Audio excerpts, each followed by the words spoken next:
Being cheap, being fast. I mean, it's a ton of thought goes into it. Yeah. What can we do? We can do it in a minute and a half.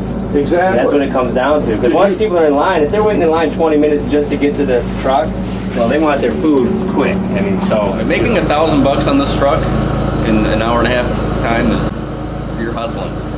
You're selling a lot of food. You're selling a lot of food. A lot of food. That's the thing about these trucks. Like people, like I said, email me. Oh, I want to open a truck. They don't know what goes into it. Doing the lunch, this is the easy part. It's all the work before and after. It's nuts. Because you don't have time to prep. It's just me and Justin. This thing's clean top to bottom every day. Every day, and it has to be by. And you're what? Department of Agriculture certified. Not through the health department. No, through the health department. Through the health department. Well, right now we're licensed for the whole entire state. Oh, well, beautiful. But that's through the health department. And she even told us, she's like, this license is for the state, but each city has its own ordinance. Right. No, but basically, we started at the health department. Right.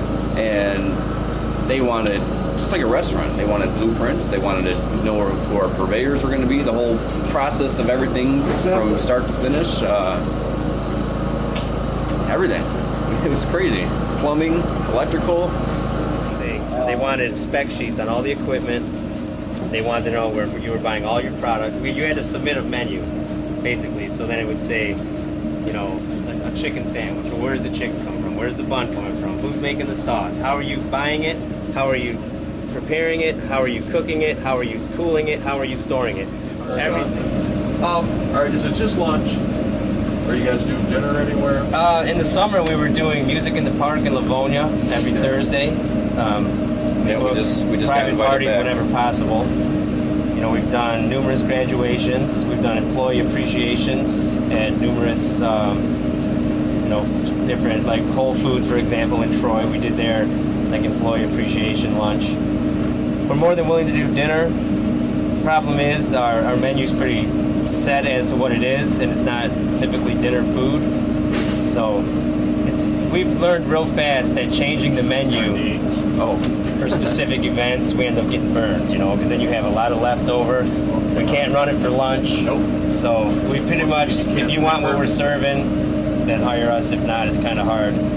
We'll change a little here and there, but we've had people want us to do beef tenderloin, all this stuff, which we're capable of doing. But what are we going to do with the leftover?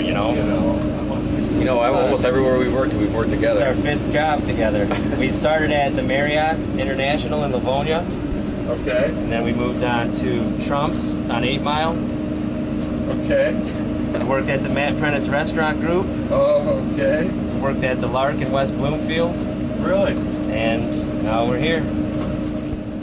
What approximate startup cost? You're willing to share? We never added it up officially, but we think about 50 grand, including the purchase of the bus. That's a decent number. Yeah. But this bus, I don't know if you go on our website, there's pictures of before and after. We found this in Cleveland. This was an ice cream truck. Both sides were filled with little, ice cream man stickers. Yeah, believe it. It took us 2 weeks. The torch gun and a razor blade, man. It's ridiculous. He had, the colder weather has obviously slowed us down, but it hasn't been bad. We were considering, let's not even go out. January, who knows? Being our first year, we're like, we absolutely have to try it, trial and error. It's been worth it though, We actually have custom sides in the front that hooks up to this awning. It's canvas, it's weighted. Yeah, and then we have a propane heater. So it gets about 50. Normally, like Jeff was saying, his mom does order taking. It makes it a lot nicer for her, so she's not standing out there getting blasted. That's why having corporate places like this has been awesome. Because, when we first started, we didn't know what to expect. We figured, like you were saying, Royal Oak. Oh, yeah, we'll set up shop on a Saturday in Royal Oak and sit there for 10 hours. Well, you obviously can't do that, so our plan had to change real fast. We had a couple weekend spots where we just sat and hoped the people would come, and that ain't for us. No, it turns out we make more than an hour and a half than you would sit. Expect. And then you're using more propane, you're using more gas in the generator.